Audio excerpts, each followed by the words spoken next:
going to give a quick oversight on what's going on in times of panic, in times of anxiety. There's two sides of your mind. You've got your left brain and you've got your right brain. Your left brain being your logical, your cognitive, your critical thinking, that kind of thing. And your right brain is your emotion, your non-verbals and your breathing, your blood pressure, that kind of thing. And normally those two sides are working in harmoniously with each other. However, a wise man once said that once there's conflict between the left brain and the right brain will always take over. It will always be the dominant force. Such as when it doesn't make logical sense when an anxiety attack is kicking off, although it still fires off. When people who want to stop smoking, they know full well that the behaviour, the smoking, is very damaging for their health, but nothing beats that feeling when they do take care of that craving. And in between the left brain and the right brain, there sits a gland in which they call the amygdala. It just looks like a little walnut that sits in between. And what it's doing is, this is representing the amygdala. And what it's doing is just like opening up and closing, just like this, releasing small amounts of stress chemicals, small amounts of cortisols, and it connects all the way to the adrenal glands too.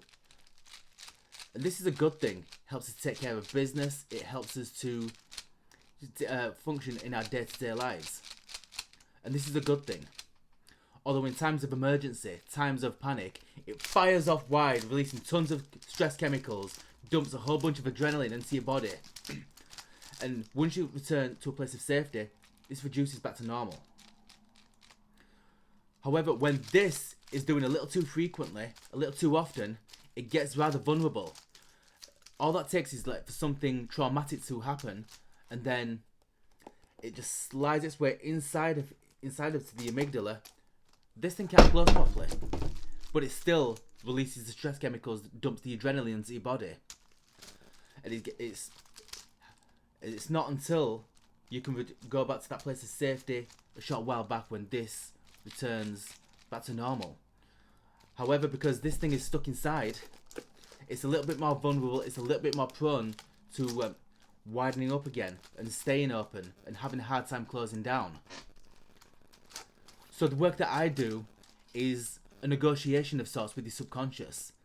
If I can then just like come and take this thing out and then replace it with feelings that you do want to feel, feelings of happiness, feelings of love, feelings of passion, whatever emotion makes you feel good, if we can replace what we've taken out with those amazing feelings, then we can return this back to normal, back to a functioning state in which we can more operate with.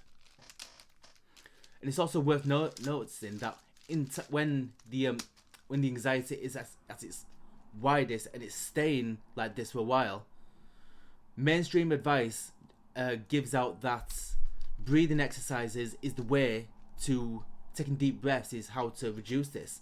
But when you're doing that, what is happening is that your amygdala is on high alert, just like this. It's just searching and scanning for any potential danger. Even though that you know that there's nothing there, it's still on high alert. Breathing exercises can help it reduce a little bit, but it's still looking for the danger. And the way that we can overcome this in times like this would be to let this thing ride out.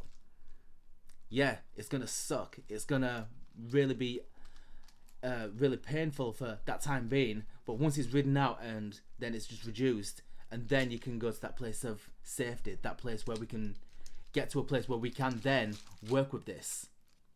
If you found this useful, hit the subscribe button, give this video a thumbs up, and share this video with somebody else who would find this very useful.